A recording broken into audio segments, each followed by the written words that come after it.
આજે કારતક સુદ એકાદશી છે। સ્વામિનારાયણ સંપ્રદાયમાં આજના દિવસે 3 પ્રસંગોની સ્મૃતિ કરવામાં આવે છે, જેમાં ભગવાન સ્વામિનારાયણને રામાનંદ સ્વામીએ દીક્ષા આપી હતી, ધર્મધુરા સોંપી હતી, તેમજ સ્વામિનારાયણ મંદિરોમાં આજના દિવસે શાકની હાટડી ધરાવવામાં આવે છે। આજના વિડીયોમાં આ ત્રણેય લીલાઓના દર્શન કરીશું। સ્વામિનારાયણ ભગવાને લોજમાં પોતાનું વન વિચરણ પૂર્ણ કર્યું। ત્યાર પછી સંમત 1857ની સાલમાં રામાનંદ સ્વામીએ નીલકંઠ વળીને દીક્ષા આપવાનું નક્કી કર્યું અને તે માટે ગામ પીપલાણાના નરસિંહ મહેતાનું ઘર નક્કી કરવામાં આવ્યું હતું। કારતક સુદ એકાદશીની વહેલી સવારે નીલકંઠ વળીનું મુંડન કરવામાં આવ્યું। મુંડન થયા પછી તેઓ ખૂબ શોભી રહ્યા હતા। પછી તેઓ સ્નાન કરવા પીપલાણા ગામની નદીમાં ગયા।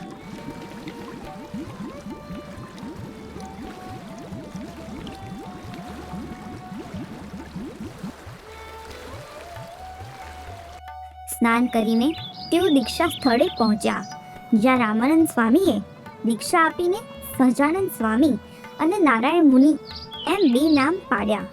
રામાનંદ સ્વામી પહેલેથી જ ભક્તોને કહેતા હતા કે હું તો ડુગડુગી વગાડનારો છું, ખરા ખેલના ભજવનારા તો પછી આવશે। આ જ વાત રામાનંદ સ્વામી સંમત 1858ની કારતક સુદ એકાદશીએ જેતપુરમાં બોલ્યા અને ત્યારે તેમણે સહજાનંદ સ્વામીને સત્સંગની ધર્મધુરા સોંપી।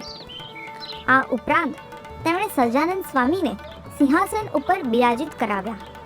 ત્યાર પછી તેમણે સહજાનંદ સ્વામીના કપાળમાં ચાંદો કર્યો, ફૂલના હાર પહેરાવ્યા અને પોતે જ આરતી ઉતારી।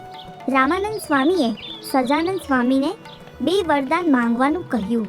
ત્યારે સિંહાસન ઉપરથી ઊભા થઈને 2 હાથ જોડીને વરદાન માંગતા સહજાનંદ સ્વામી બોલ્યા કે જો મારા ભક્તોને અગણિત વીંછીઓના દંશની પીડા થવાની હોય તો તે મને પ્રાપ્ત થાય, પણ ભક્તો દુઃખી ન થાય। અને બીજું વરદાન માંગતા સહજાનંદ સ્વામી બોલ્યા કે જો કોઈ ભક્તને અન્ન વસ્ત્રની પીડા ભોગવવાની લખી હોય તો તે પીડા મને આવે, પણ મારા ભક્તો અન્ન વસ્ત્રે દુઃખી ન થાય। રામાનંદ સ્વામી આ વરદાન સાંભળીને ખૂબ રાજી થયા અને આશીર્વાદ આપતા કહ્યું કે તમારા સર્વે મનોરથ સફળ થશે। આજ સુધી આવું વરદાન કોઈએ માંગ્યું પણ નહોતું અને માંગશે પણ નહીં। આજના દિવસે ભગવાન આગળ નવા શિયાળુ શાકભાજીની હાટડી ભરવામાં આવે છે, તો તે હાટડીના દિવ્ય દર્શન કરીએ અને શ્રીજી મહારાજની તે મૂર્તિમાં રસબસ થઈએ।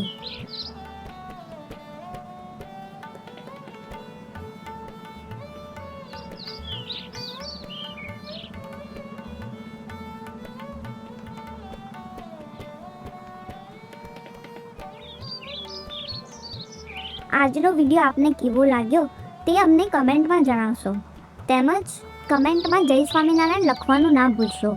આ વિડીયો આપના મિત્રોને શેર કરવાનું પણ ના ભૂલશો। આવા જ વિડીયો માટે પ્રમુખ પ્રસંગમ ચેનલને સબસ્ક્રાઈબ કરશો। જય સ્વામિનારાયણ।